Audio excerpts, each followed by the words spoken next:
Thursday's draft night, NFL draft night. So be sure not to miss Fox Sports Radio's draft coverage throughout the first round on Thursday at 8 p.m. right here, 8 p.m. Eastern, live from the Bellagio in Las Vegas. They're going to have Jay Glazer, Rob Stone, former Vikings general manager Rick Spielman, and our very own LeVar Arrington. And they will have you covered throughout the first round of the draft with pick-by-pick predictions and reactions to all 32 first-round picks. That's Thursday, 8 p.m. Eastern, right here on Fox Sports Radio, live from the Bellagio in Las Vegas throughout the first round of the draft. You can listen on Fox Sports Radio and the iHeartRadio app. The Nets, of course, go down, get swept. I'm not even going to say they go down swinging. They just go down. 4-0, first round. Kevin Durant, who he had a horrible series in the first 3 games. He does score 39 points last night, but he shot 13 for 31 and, missed a big free throw at the end of the game with 22 seconds left. Maybe they wouldn't have won it anyway, but it was a big free throw. But it was indicative of his series. You know what I mean? Like, it was almost fitting that he didn't make it. Yeah. And so the question I want to throw at you, Rob, a lot of people talking about this. Do you think this loss has any impact on Kevin Durant's legacy? No. I think today it does because we don't know what the future holds, but I don't think so. I mean, you could go in a lot of players' career when LeBron in the Miami, after they lost that, LeBron when they lost to Jason Terry and the Dallas Mavericks. It was the end of the world. Oh, my God. LeBron, how's he ever going to come back from that? Easy. He won 2 championships in Miami. He came back.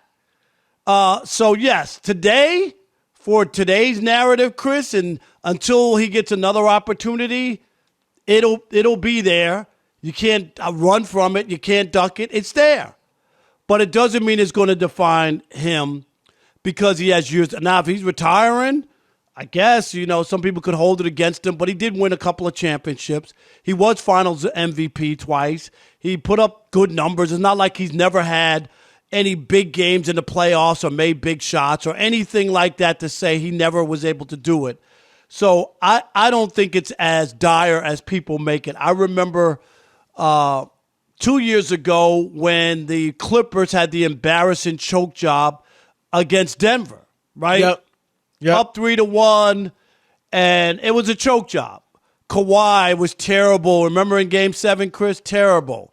Paul George, absolutely god-awful. I mean, how will they come back from that? And the next year, without Doc Rivers was the one who got fired, somehow they came back, and they went to the Western Conference Finals.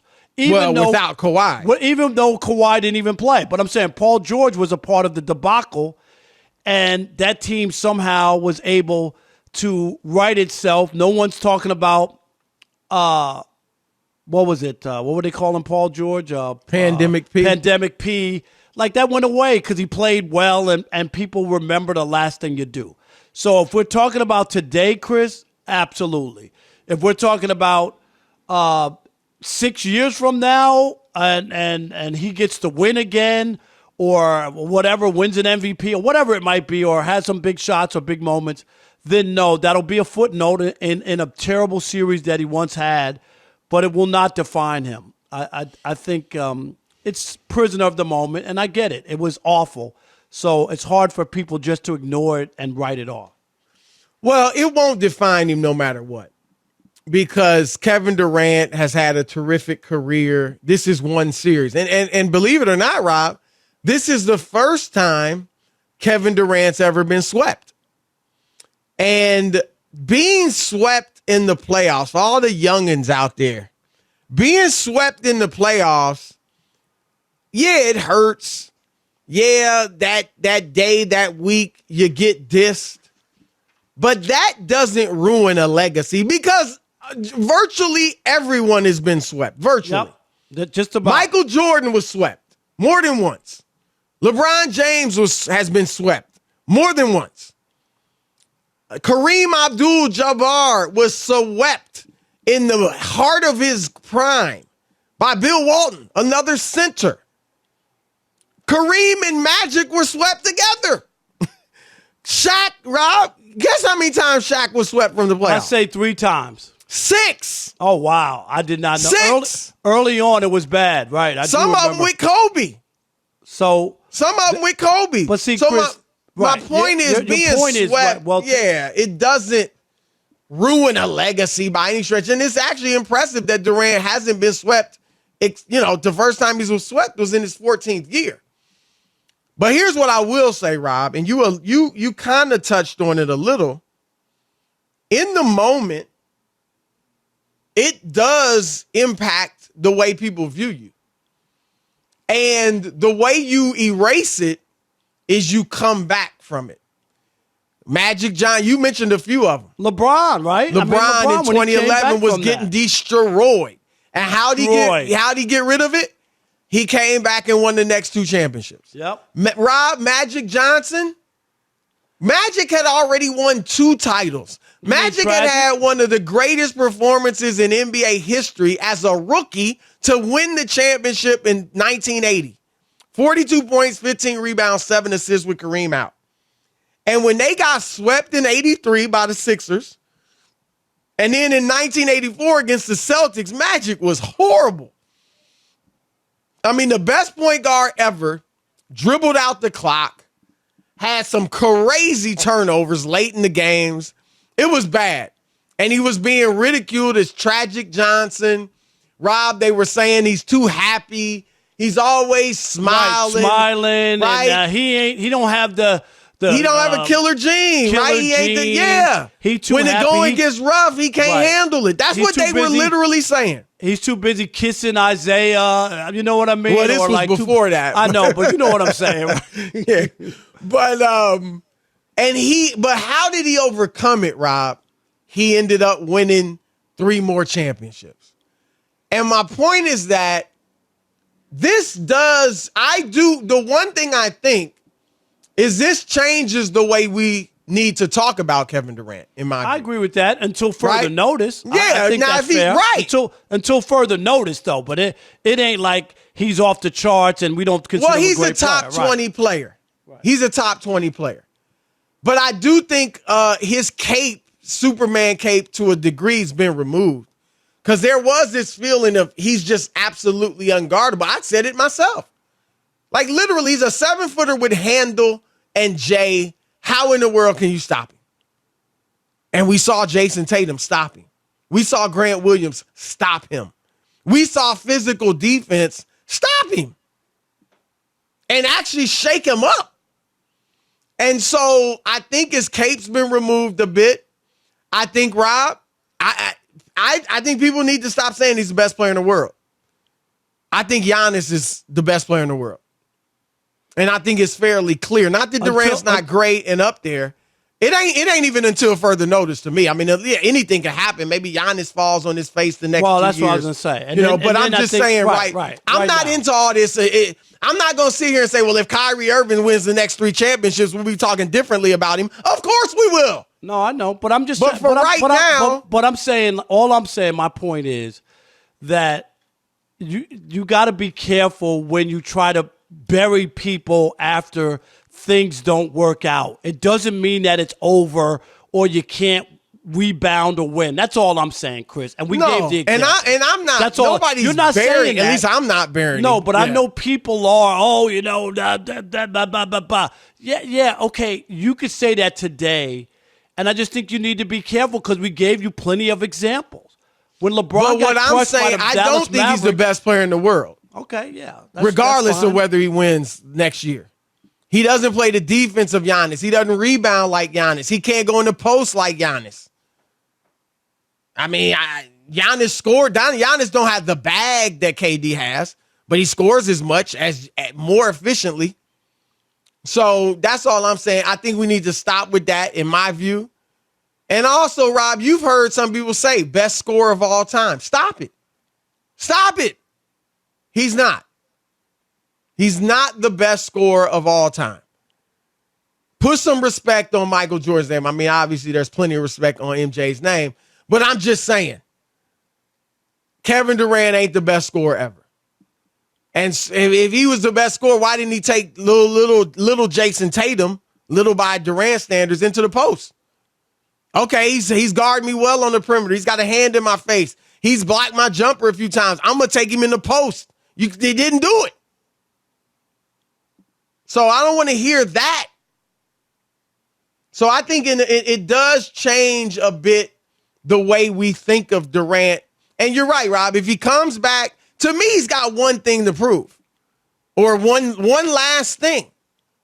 He's got his 2 rings, but I want to see him. I think for me, the question for him is, can he lead his own team to a championship? A lot of people feel like that's why he went to Brooklyn. Can he lead his own team? And so far, it hasn't happened. He hasn't even led them past the conference finals, or into the conference finals, I should say. And so I just think it changes a little bit of the way we talk about him, think about him. But obviously, still a top 20 player of all time. No question about that. Did being broomed affect Durant's legacy? All right, let's kick it off, Chris, with Zach in Phoenix, Arizona. You're on the Odd Couple, Fox Sports Radio on this Trash Talking Tuesday. What up, Zach? Rob, Chris, man, I miss you guys, man. How you guys doing? We're great. We're good, brother. How are you? I'm doing well. And Rob, man, I got to give you props, man. I think the Texas you had these last few weeks improved greatly, man. So I'm really in your corner right now. But to answer the question, improved greatly. Was he struggling for the first 4 years of the What was I struggling? What? No, but what I wanted to say was you used to be pedestrian, Rob, but you've improved greatly. No, Rob has always been great, man. But I've been feeling his takes lately, man. He's been speaking to my soul. I appreciate it. My man, I appreciate that, Zach. Go ahead. We just messing with it's love, but I don't think it affects his narrative. I think we're all prisoners of the moment right now. Kobe Bryant's had bad series. LeBron James has had bad series, and it didn't really affect their greatness. So I don't think this one series is going to affect his greatness, because we can't forget the fact that Kevin Durant was wowing us against the Bucks last playoffs with his scoring ability. So I just think this is just a bad series for him. It was a bad matchup, and without having the help that he deserved, it just was a tough out for him. All right. Yep. There you go. That's fair. Appreciate it, Zach in Phoenix. You know we appreciate your support. Let's go to Tyler in Sacramento. You're on the Odd Couple, Fox Sports Radio. What up, Tyler? What's going on, gentlemen? What's up, man? That's a shout out to Mark from Sacramento. I know it is, because he used gentlemen. I thought of Mark right away. What's going on, gentlemen? Yeah. What's going on, gentlemen? So, first, I wanted to say that you guys got me through a lot of tough times. I'm in the service, and I recently came back from Africa. Missed my daughter, my first child's birth out there serving the country. So, you guys do a lot of good things out of here. And not Thank you, man. We appreciate that. Sports, What's your daughter's name? Were you listening over? You weren't listening over in Africa, were you? So I would catch you guys like the day after, because if I could potentially get some type of Wi-Fi, I just would always tune in on the Spotify afterwards. So I never missed We appreciate that, man. We appreciate and we appreciate your service. Yes, absolutely. Hey, man. Y'all are really the ones that's serving out here, man, because y'all keep it 100, 24/7 every time I listen to you guys. You guys aren't like these Rudy Poot radio stations talking about all this. When Chris and I came together, we said we weren't doing that kind of show. We talked about it. We're going to keep it real whether people like it or not, and that's where we are 4 years later. So we appreciate that. Go ahead. What's your comment? No doubt. No, so I just kind of agree with the caller previously. I think it's a cliche thing to do, obviously, kind of like that Monday morning quarterback syndrome where it's kind of like a temporary black eye. Everybody looks at it, and that's recency bias. It's what we saw literally last night, not even 24 hours removed. And I don't think it's going to affect his legacy. We've seen what this guy can do when the stage is the brightest, and he delivers. Now, whether people want to hate on him for going to Golden State, that's neither here nor there. But at the end of the day, he delivered before when it mattered, and I think we'll see him do it again. There you go, Tyler. Appreciate the call. All right. And I think we hear his daughter in the background right there. Yes, Sound like yes. It. All right, let's squeeze one more in, Chris. Andre in Massachusetts. You're on the Odd Couple, Fox Sports Radio. What's going on? Thanks for taking the call. Yes, 100%. His legacy has been changed. And Kevin Durant is in his feelings right now. He's on social media talking about who was driving the bus and who's been riding the bus. And the fact of the matter is, it's a clear and it's definitive right now. Giannis, as the bus driver last year, brought a championship to Milwaukee. And for everybody to see this year, Kevin Durant, who in my opinion backed the wrong horse as his running mate, wasn't able to get out of the first round. So listen, if we want to start talking this all-time G14 classification status, Kevin Durant is not in the top 10 anymore, okay, because he hasn't been able to lead like the other all-time greats, his squad to the promised land. It's not that he can't, but he hasn't yet. I think this generation, with all the fame, adulations, social AAU fame, they think because they've done one thing, they've done everything, and you haven't. You have to actually get to the mountaintop, KD, and you're not there yet. You can get there, but until then, you're at the back of the bus. Yeah, and I'm not sure KD can lead his own team. I mean, he's had 11 years to lead his own team and hadn't done it once to a championship. So I don't know that we can say he's obviously a tremendous player. I never had him in my top 10. So I don't have, obviously don't have him in there now, but, he's got time to redeem himself. I think, though, we want to see him do it. And so former NFL offensive lineman, now a star here at Fox Sports Radio, weekend host, our man, Ephraim Salaam. Ephraim. What's happening? What's up, brother? Let's get right to it. We getting to you a little late. We were just talking, Rob and I, about whether or not getting swept in the fashion he did has impacted Kevin Durant's legacy. You probably have heard a lot of people talking about it today. What's your view on that, Ephraim? Well, his legacy is his legacy, right? He's been an MVP.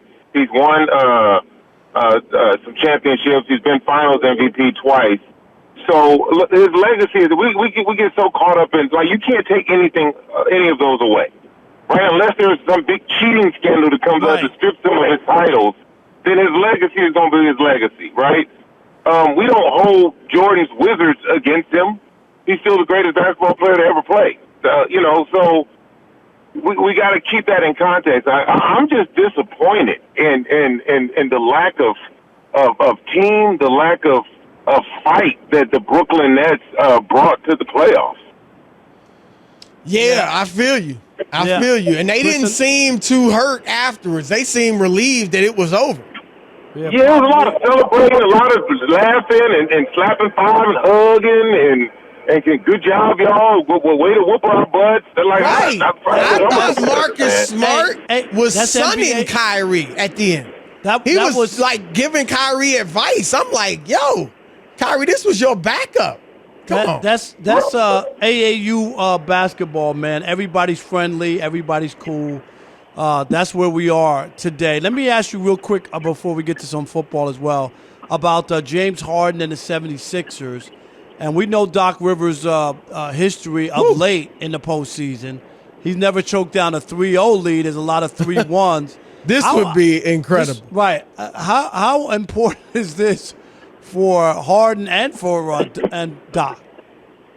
Well, it is extremely important. One thing you can't do is combine a coach who struggles in playoff series with a player who doesn't show up in playoff series. When you have those two things on the same team, that's not a good look. And Joel Embiid is trying to abuse code and say what he can say for James Harden to rekindle some of that MVP type of basketball. I just think he's out of shape. I think he's unmotivated. And how can he be unmotivated? You know what I mean? Look, we've seen James Harden in the playoffs completely disappear. Right. What other than unmotivated is that? Like, he's got all the skill in the world. Remember, there was an argument about him being the best scorer of the basketball in the history of the game. Now, all of a sudden, in the playoffs, he can't score the basketball. Like, those two things don't go together. So it has to be something, right? Well, I think it's a bit of fear. Fear of the big moment, gets tight. And that's why Ephraim, look, if Philly doesn't win Game 6, man, I think the dudes in the Sixers locker room, including Embiid, Because I know Embiid hit that 3 the other night, but he hadn't been awesome in the clutch either. He hadn't been Harden, but No. I think that, and maybe Doc, Rob, he might be tight. I think they're going to be tight. I agree. Up in that Sixers locker room. Especially when people start talking about the history, Ephraim. Yep. You know, you can't get away from that if you're Doc Rivers. You just can't. No, you can't. And the only way to change history is to change your future. And it looks like they're on the verge of another collapse. We look at what happened last year with the Sixers, and everybody blamed Ben Simmons, and he's not going to do this. And Ben Simmons, that's just a whole other situation. But now you got the guy you want. You got James Harden. You got all these pieces, and you still on the verge of giving up a tremendous lead and finding yourselves in the same situation you've been the last few years. It's got to be just nerve-wracking. Ephraim, you brought up. I'm sorry, Rob. You brought up Ben Simmons, and the story came out today that there is, his back injury is related to mental stress. And, we know that injuries can be caused by that. If you're in mental anguish, mental stress. Have you seen, in your career in the NFL or even just playing college ball, whatever it might have been, have you seen this before? And are you concerned about his future? Because this seems to be mental for him. Yeah, I've never seen this before, and yes, I am concerned. I mean, when you talk about the amount of money players make and the things that they have to go through to get themselves to this point, look, mental health, I get it, I understand it. We're really addressing it because, the pandemic, all of these things have taken a toll on people. I understand that. I am not being unsympathetic to what's going on. But what I'm saying is you can't make $50 million and not want to do the job they're paying you for. Right? I'm going to come out. I'm going to give you 2 minutes. If it's not working, I got to go sit down. But I'm not going to show up in alligator jackets with, 150. He be looking good. $200,000 worth of jewelry. I'm not going to do that. Good. but let me ask you this though. I mean, I think sometimes we need to stop pushing people out on the court that shouldn't be there. And I'll give you the example, Ephraim. People shamed Anthony Davis, who was injured, to get out on the court for 5 minutes because Charles Barkley called him street clothes. And he went out, could have done some serious damage. I don't know how the Laker doctors cleared him to play. He was obviously hurt from the starting horn of the game. Am I right? I mean, that was... Yeah, you're right. But do you know the difference is Ben Simmons hasn't played basketball in 11 months. No, I get that. I'm just saying... It's been 11 months. First of all, we can't placate him. We can't make excuses for him. I'm not. It's been 11 months. Why isn't he in shape? Why hasn't his mental been taken care of? Why isn't his back better? It's been 11 months of no basketball and therapy and relaxation. It's not the same thing of a player who's been injured during the actual season trying to come back. Hey, last thing, because we're running out of time. The NFL draft is Thursday. How closely do you follow the draft? And I mean, it feels like it's doesn't have the electricity of normal drafts because we don't have any high profile quarterbacks. Where are you on this draft? And is there somebody maybe you've peeped or heard about somebody that we should pay attention to?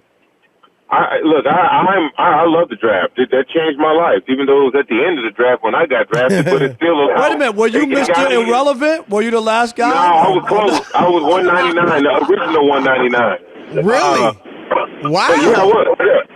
But, 13 years later and 159 games later. But, that's a whole other story. Hey, you made a career out of it. Right. Ain't no doubt about it. That's actually impressive. You know why? Yeah. Because I'm a ball player and I'm an athlete. And I don't care where you get drafted. My take on the draft is, look, it's going to change a lot of people's lives. Some lives are going to be changed on Thursday, and some lives are going to be changed in a couple years. It took me a couple years for me to really get to that amount of money to where I changed everybody's life. Either way, when you get this opportunity, cherish it, take it, and take it serious, all right? Don't let this slip through your hands because there'll never be another time in your life where you have this much promise and this much ability to generate generational wealth at such a young age. I feel you. All right. Words well spoken. All right, Thank you, Ephraim Ephraim. Salaam. That's our man. Great job, brother.